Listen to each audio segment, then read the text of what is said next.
Well, we left camp this morning around Georgetown Lake with a special destination in mind. We're just on the south side of Phillipsburg, Montana, and we're heading up to Granite Ghost Town. The road starts out paved, but I know that it gets a little dicey when you get up in here a little bit, and they recommend a high clearance vehicle. So we're just going to see what it's like, and we're going to go tour that ghost town.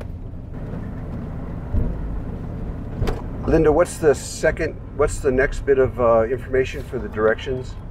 Follow the gravel road for approximately 1 mile, then turn right at the sign marking the way. Okay, and there is a sign, it was a clear sign that I just passed, and it said Granite in it, with a right turn. This is called Granite Road.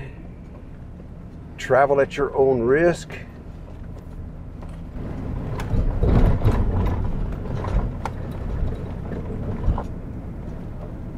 Yeah, okay. Do you need both hands? Yeah, maybe so.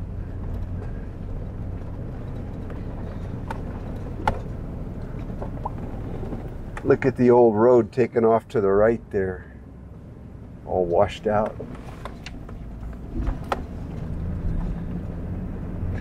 Well, one time when Linda and I were younger and dumber, we were actually towing a trailer, and our intention was to go up in here and camp. But we towed the trailer up this steep, windy, rough road, and before we got to the top, to the ghost town, we came to a snowdrift that had the road entirely blocked, and we had to unhitch the trailer, and we found a wide spot. Luckily, it wasn't very wide, not enough to turn around in. We had to unhitch the trailer and turn it around, and then get the car turned around and hitch up facing downhill again and take the trailer back out. Fun times. It was a 14-foot old camp trailer. I'm going to put it in four-wheel drive here just to give myself a little more traction. And I'm going to hand Linda the camera now so she can do this while I drive.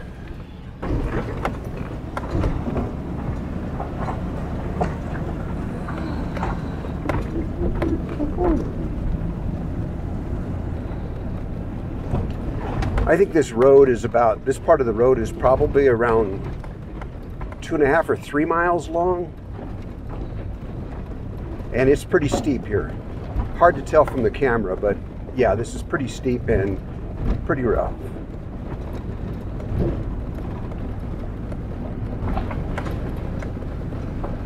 I'm just in four-wheel high going up this.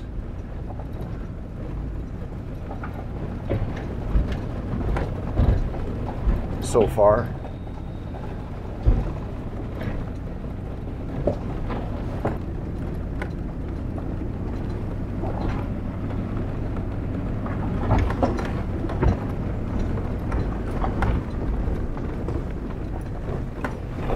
Whew, it's bumpy. Oh. Yeah, this is rough. Yeah, I almost got bounced out.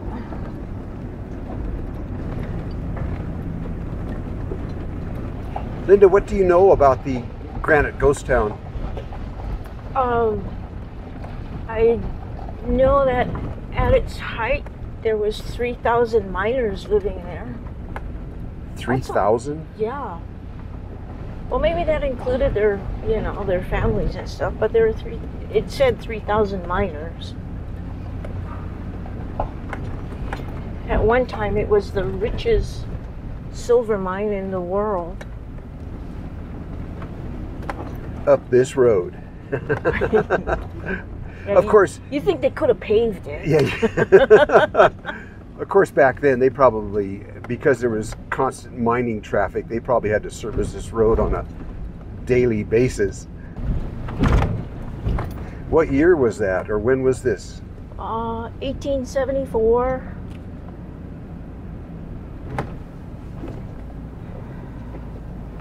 Well, there's something right here we just passed to see. Let's go check it out. Bagging up. The remains of a car? No, right there. A little wide spot in the road here and a reader board. Let's go see what it says. I don't remember this from the last time we were here. Oh.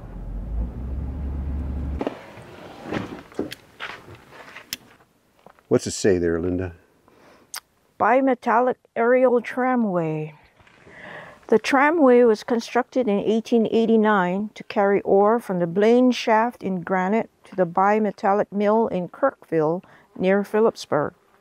The bimetallic aerial tramway was 9,750 feet long with a vertical drop of 1,225 feet and was the longest aerial tramway in the United States at the time.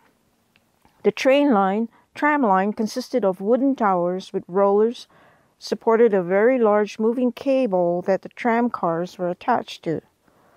The Granite Mountain Mining Company constructed a similar aerial tramway about the same time. This conveyance was 8,750 feet long and carried ore from the Ruby Shaft in Granite to the Rumsey Mill to the east.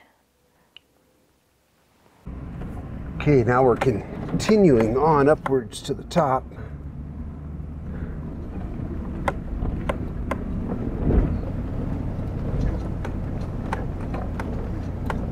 Do drive carefully. It's a long way down in case you go over the edge.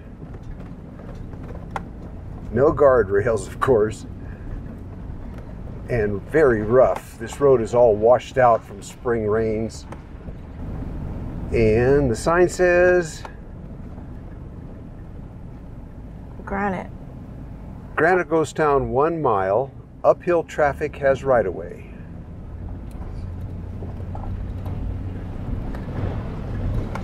When you're going up a road like this, it's a good idea to keep in mind where the wide spots are in case you do come to traffic coming the other way and one of you has to yield.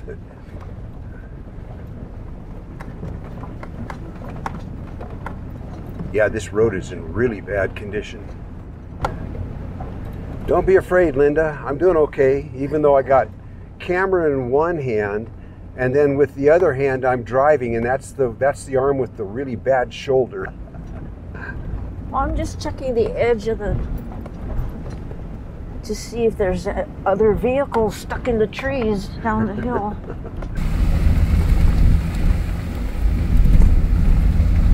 This is like the area we had to turn the trailer around. Yeah, because we were almost to the top, so we were up in here somewhere. Yeah, and there were trees, close to the road on both sides. Yes, and I remember, it's like once you start up here, there's nowhere to turn around. That's why we ended up going up in here. Yep. We started up with the trailer, and then there was nowhere to turn around. So we kept going until we had to turn around. Well, heading up the road, this is the first ruin that we come to. And boy, it is falling down.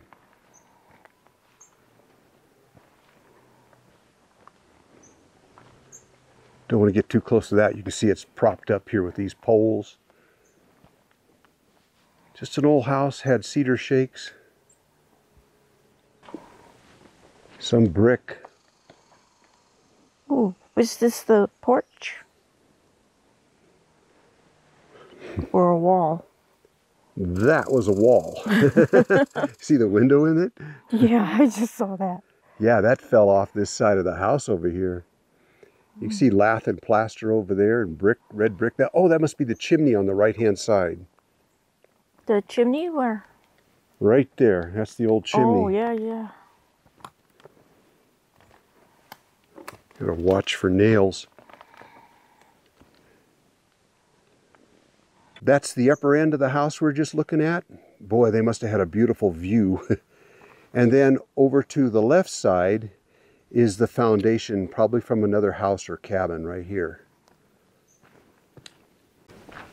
There's the back side. We won't be going in there. It's all coming down. But let me do a gentle sweep here so you can see the view that they had. There's part of the mine over there.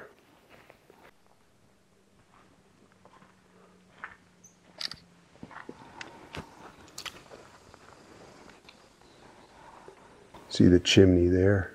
Part of one. This is another chimney.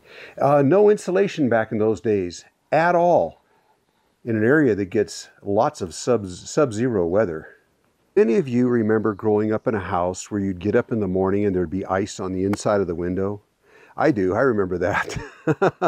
Because houses were basically uninsulated. And well, there was the days of the coal stove. Remember the coal furnaces. And those ran all the time, basically 24 hours a day. You never shut them off. So you had that constant heat coming up. But in houses that were heated with wood, the wood fire would go out at night, and then in the morning you'd get up, somebody would get up and light the fire and warm the house up. In the dead of winter, everybody would move into the kitchen dining room area, and they would stack hay up against the sides of the house around the kitchen dining room area, and that's where the family would live, and not in the bedrooms because they'd be so freezing cold in the dead of winter. That's true in cabin life in the northern climes with a wood-burning stove.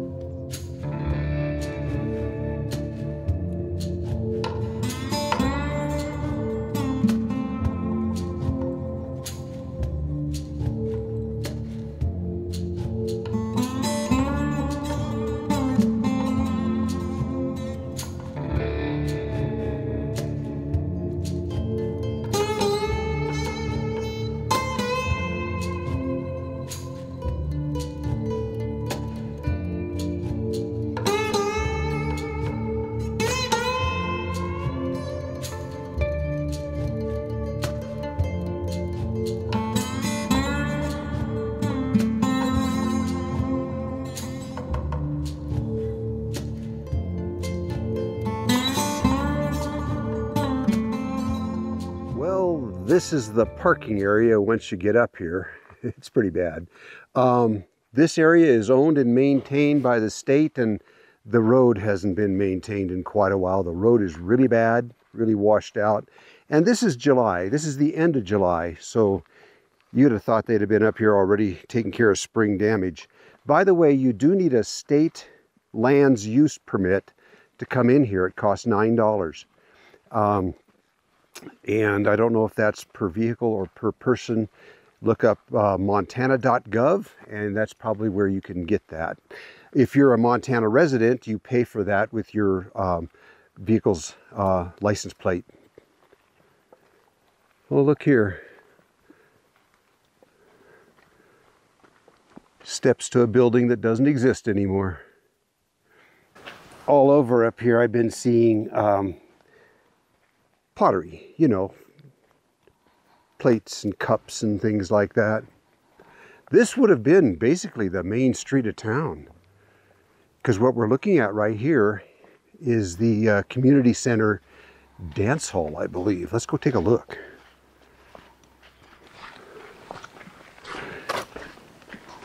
Look at these iron columns. Wow. It says Western Iron Works, Butte, Montana, and this is all iron here. This part. This was the Miners' Union Hall. Oh. Yeah, it was built in 1890 at a cost of $23,000. It was once the social center of a bustling mining town. The first floor was constructed of native granite. The cast iron front held 6 large windows and a small colored glass pane. The upper stories were brick, and the roof was covered with sheet metal. Interior walls and ceilings were plastered. An elaborate molded pine trim was artificially grained to look like hardwood. Lighting was by oil lamps, one of which weighed 400 pounds. My goodness. The second floor housed union offices, a library, and a large hall with an 18-foot ceiling, wallpaper, and a special maple spring floor for dancing. At the back was a stage. 500 folding chairs provided seating for concerts, operas, and theatricals. The first floor was a recreation hall for the miners with billiards and card games. On the third floor was a meeting room used by clubs and secret orders. In the 1890s, buildings along Main Street included saloons, rooming houses, and restaurants.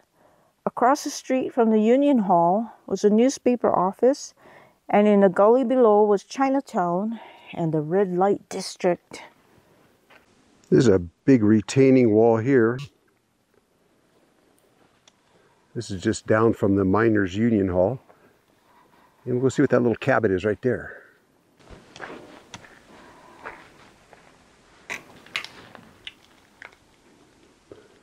This end table looks like it's from out of the 70s. Well, somebody could have been living here in the 70s. That was actually quite some time ago. Yeah. Yeah, there's remains of a bed in there, and yeah. It's a nice place. Yeah, look at the roof. The roof is iron. Iron sheeting. How do you like that? Probably scavenged from fuel cans or something, kind of straightened out 5-gallon cans. Oh, like this? Is this the same thing? Yeah, like this right here. Yeah.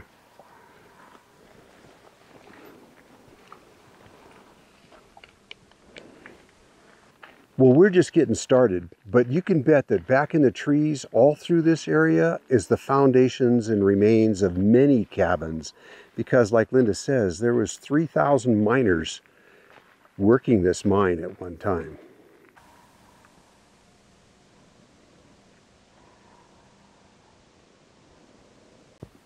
Well, this little building is very substantial. Thick rock walls.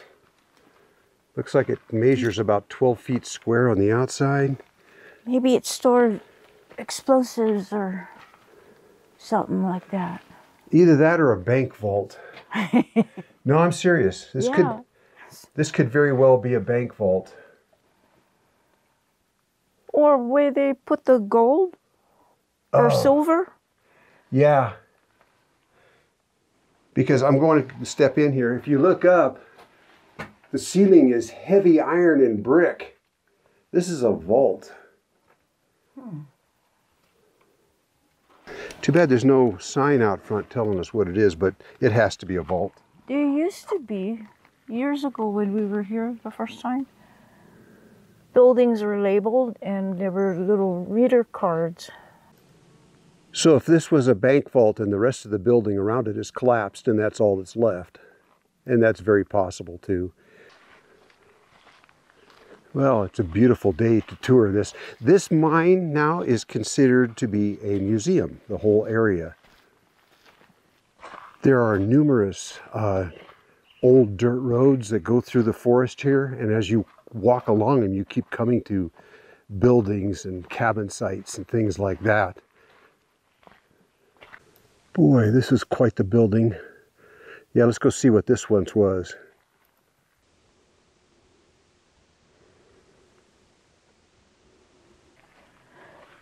This is the superintendent's house. By 1889, this house stood at the head of Magnolia Avenue, or Silk Stocking Row, where the elite of Granite lived. The first floor housed living quarters for the superintendent of the Granite Mountain Mining Company. The second floor may have originally housed the mine office, accessed through a door at the back, reached by a plank bridgeway from the hillside. No inside connection has ever existed between the two floors. From 1889 to 1893, Superintendent Thomas Weir lived in this house. A capable manager, Weir did much to improve living and working conditions for the miners. Sweat-soaked miners would emerge from the 1,000-foot shaft into winter's bitter cold, prime candidates for pneumonia. Without antibiotics, the death rate was high. Weir built a drying house and a hospital, had bunkhouses cleaned and fumigated, and gave the men 1 day off a week and good wages, $3.50 a day. Just the remains of what was once a house belonging to one of the more wealthy up here. The mine operated 24 hours a day, and during a period of time there was actually 2 mining companies in here. operating at the same time, the businesses stayed open 24 hours a day. And even though this is in a fantastically beautiful location, winter times would have been absolutely brutal. And these miners, of course, worked 6 days a week. They usually had Sunday off, and that was it. I come from a family of coal miners, and that was what it was back in their day too, was 6 days a week, hard labor, 12 hours a day. And we don't know what GGW means. There must have been a brochure that goes with this place, but there was nothing in the box. Is that one of those things where you push down and something explodes further away? No, I don't think so, but that is some old mining equipment. Or something. Who knows what that is? That looks like it could have been a huge stove, though.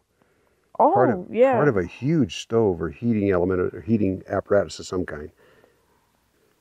Well, here's part of the mine itself. You can hike up there if you want to, and the mine shaft has got to be up behind that. This is all tailings. If you want to.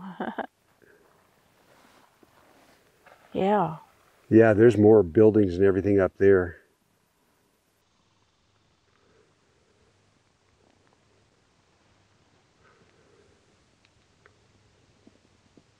Now, I'm no expert, but I believe that's a stamp mill up on the hill behind me here. And that's where the ore would have been pulverized and the precious metals extracted. They would have gotten silver, but there would have been other metal too. And they wouldn't have left any of those precious metals behind. What do you got there, Linda? A cannon? No, it's a pipe. I was hoping for a cannon. Yeah, I knew you were. That's a big water pipe. Everywhere you look, you see artifacts laying on the ground, and they ask you to please leave them right where they lay as part of the museum. We're noticing that most of the signs are down, and that's really too bad, because it sure would have been nice to know what was here. Well, at least they have those larger white reader boards, which are fairly new. It's just all the small signs that are missing. An old hinge. The shaft, started in 1886, was sunk to a depth of 1,842 feet. One of the main problems in the mining operation was removal of large amounts of water that accumulated in the shaft and lower workings. Yeah, and it talks about how they piped all that water out and even built an ice skating rink using part of the water down a little lower. All right, now that shaft has to be down there on that private area down there.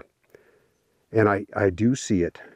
I'll try to enlarge it, but down there is a cement rectangle in here, and you can see that it's got iron over the top. That's got to be the shaft. Well, we're just following along a little trail through the woods here. I got to say, I'm highly disappointed in the current state of this museum up here, with the signs all defaced and the roads all washed out and everything. This is not acceptable. But you can still get in here and you can still walk through here and see these things. This was obviously a cabin site, either here or right next to it. As is usual for mining sites, the garbage just went out the back door. You can see all these cans laying around here. As a kid, the way we dealt with tin cans when we were camping was you burned them in the fire to burn the tin off. And then you buried the can. And after you buried the can, it would rust back to nothing. And that's the way we dealt with recycling in the old days. Cans laying on the ground. That one there is a milk can. Tell by the little hole in it and the way the can is made. This here is a tobacco tin.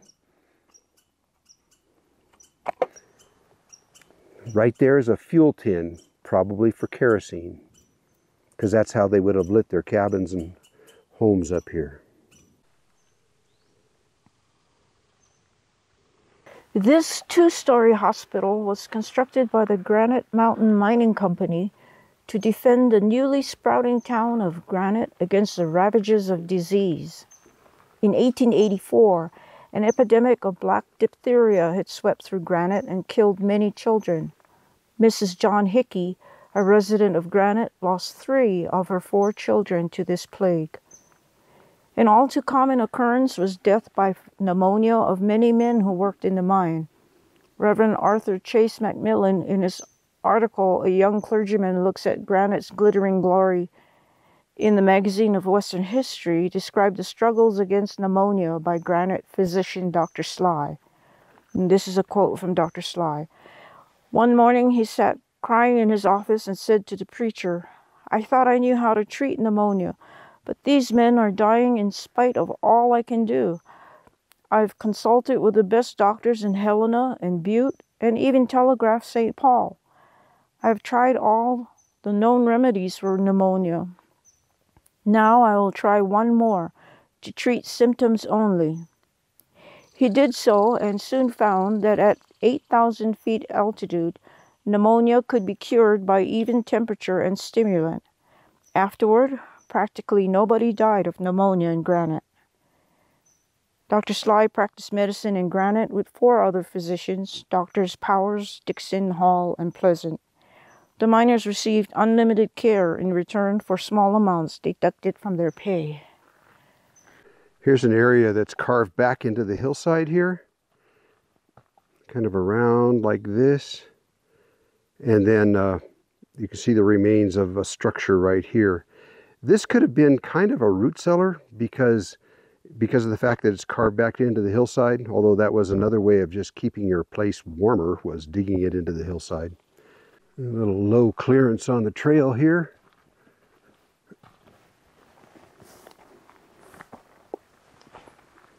Oh, another one. A really strong wooden box. You can see it's reinforced with iron rods. Don't know what that was to hold. Everywhere you look, there's bits of metal and pieces of pipe that go here and there. Just through the trees here, we caught a glimpse of this foundation. It's quite big too. Here's an old barrel hoop laying on the ground. Well, I did find this sign that says California House in front of this huge, huge foundation. It's hard to see though because of all these trees that have grown up here since the late 1800s, early 1900s. Oh, it was a Catholic church. That's what was once here. This will give you a bit of an idea of what it once looked like.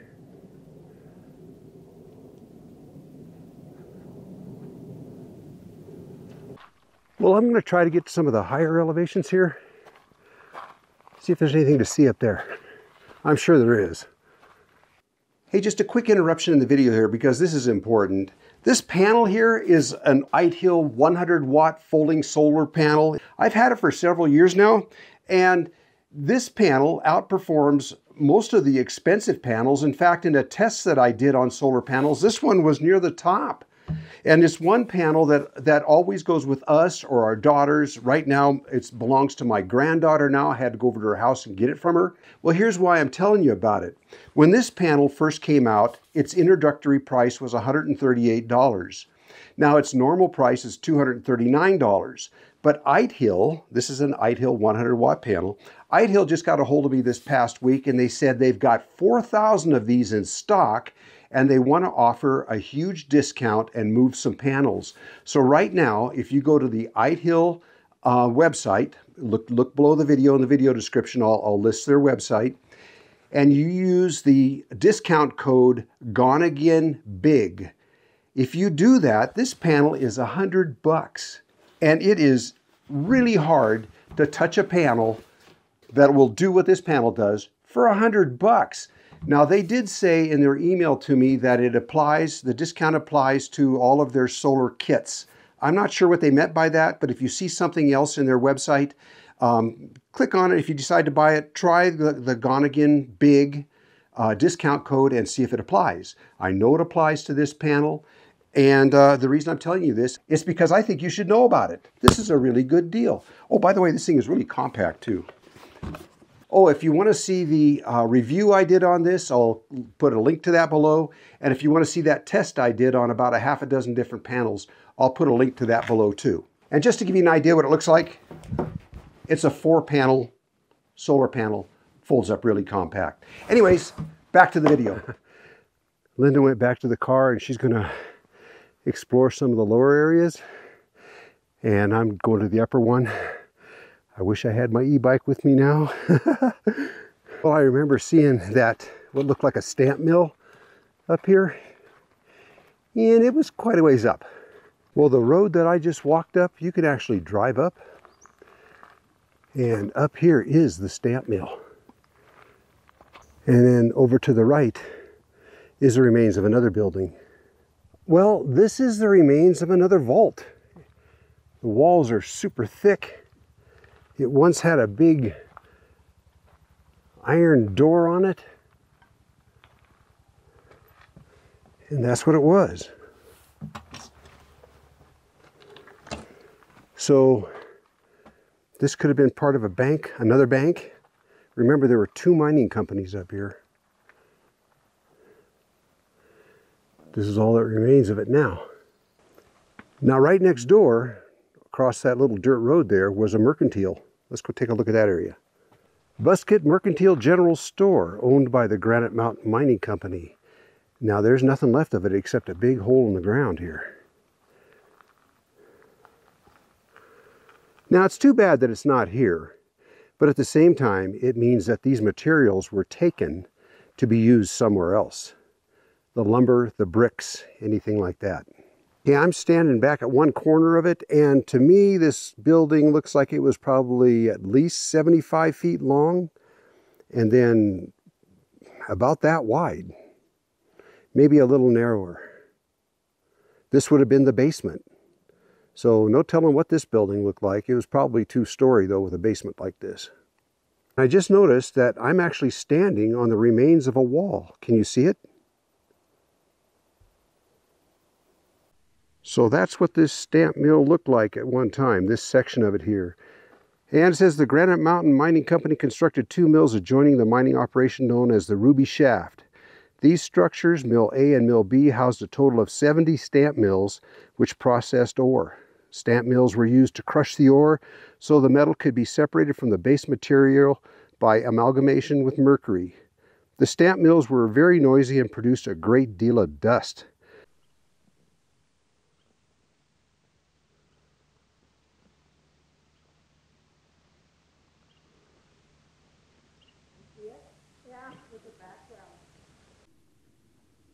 Yeah, this thing was massive.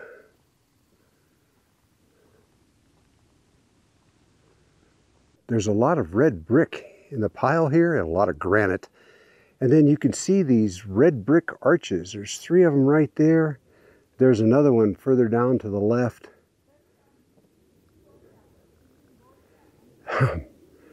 Look how the granite walls were put together with the smaller rocks. These are just stacked, these walls. They're not cemented.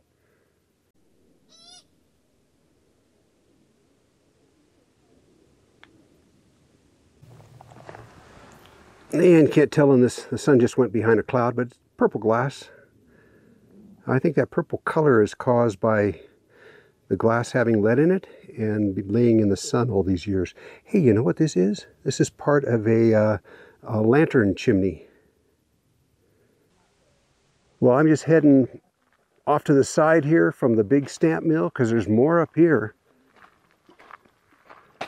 The amazing thing is the amount of work that went into, well, just building that huge granite structure back there. Those blocks have got to be a ton apiece. And what did they use? The backs of men and mules, maybe a steam shovel. 1893 was when this closed down, 1882 to 1893. And then it opened up again around, I don't remember exactly, but the early 1900s, it opened up for a year or 2 again. So they had steam equipment back then. That probably helped a lot. But steam shovels, you can look them up on YouTube. Look up steam shovel, and you can actually watch ones that have been reconditioned. They're really slow in operation. Quite the contraptions. You should look it up. Look up steam shovel on YouTube and see what you see.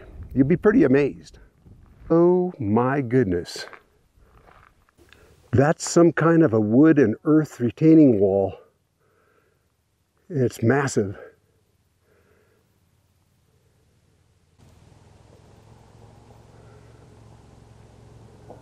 Here at the bottom is some kind of tool shed or something. Looks like it's from the era.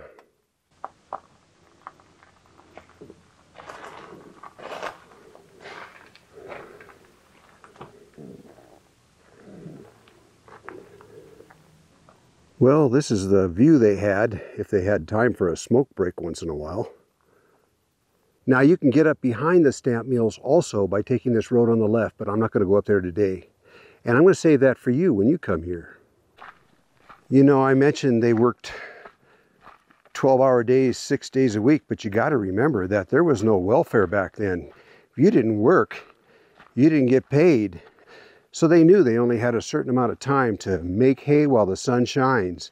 And that's why they worked so hard. Just, they knew the job wouldn't last. And then when this mine shut down, they would all pack up and go to the rumors of the next mine. They'd hear somebody else had opened up a mine and they would go there and work.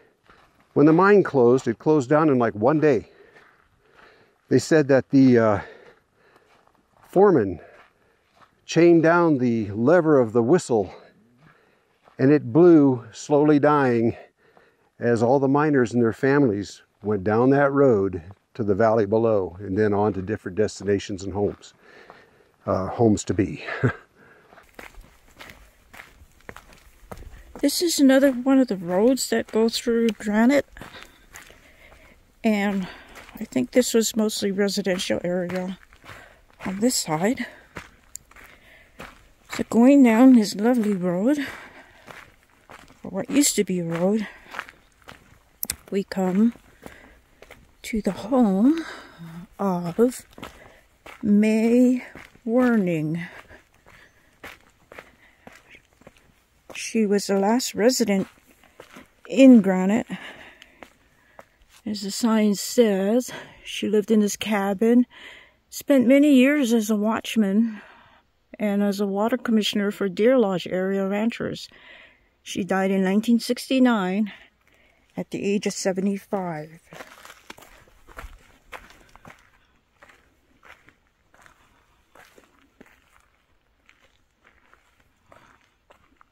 It's a lovely home.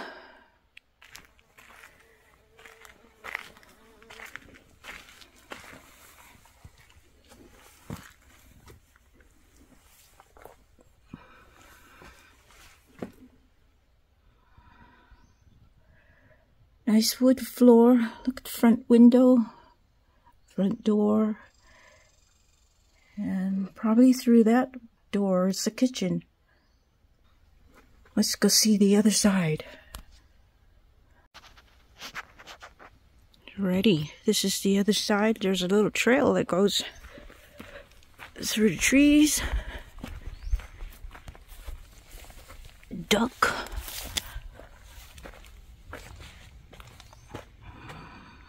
There's the front. Oil can.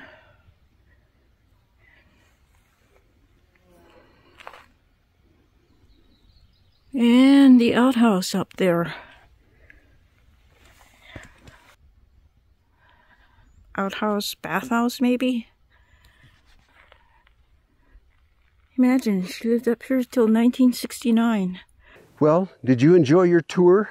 Yeah, I did. This has been Granite Ghost Town, once a bustling mining town in Montana. There's a lot of ghost towns in Montana, and they're waiting here for you to come and see them. Yeah. And you can find them. There's a website that says Ghost Towns of the West. And you can find them there? Yep. Cool. Hey guys, thanks for coming along. We're heading downtown for lunch, down to Phillipsburg. That's another video all by itself. See you around.